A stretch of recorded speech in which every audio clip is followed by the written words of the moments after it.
Thank you, Honorable Ryder. Thank you, House Chair.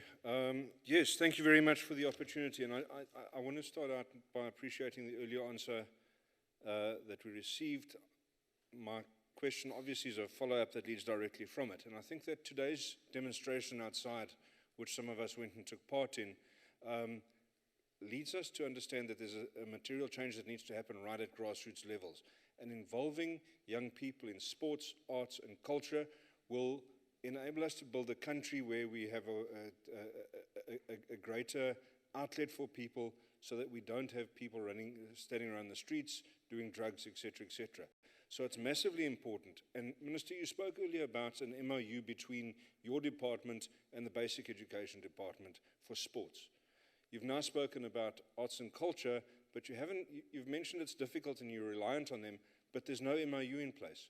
Now, it should be a lot easier to create an environment in schools where you can promote arts and culture, not only sports, but arts and culture as well, by providing simple things, giving instruments to a school so that they can begin a music class, creating an environment where art, graphic art is enjoyed. Many schools have computers to develop graphic art on computers, to go painting, etc., etc.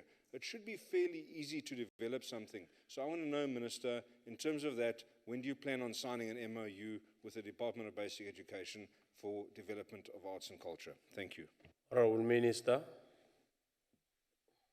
Well, we have Honorable Member.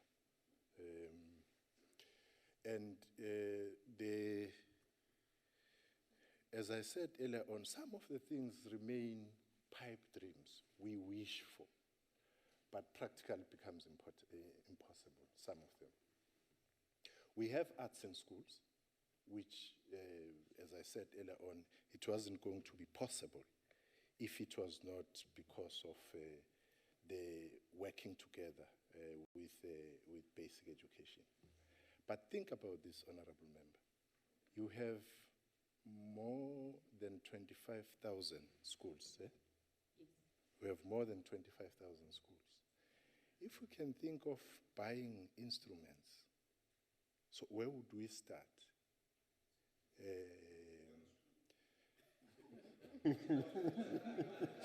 Because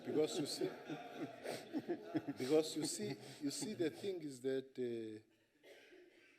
it would always be difficult, because when you start with one school, as you say, school two would be having issues. But also within a limited budget, what we encourage is that where possible, some of the things in arts and culture which are possible in schools, let's do them. But the other limitation is that not all schools have in their curriculum arts and culture, which becomes an issue, as it were. But where they do teach arts and culture, we really work with them and get arts and artists to be leading that particular area. But most of the things have to do with the ability to achieve them. That's why you'll hear, whether it's sports or arts and culture, we'll hear most of the time talking about getting partnerships, because we have seen that where there is partnerships, there is a difference, a noticeable difference.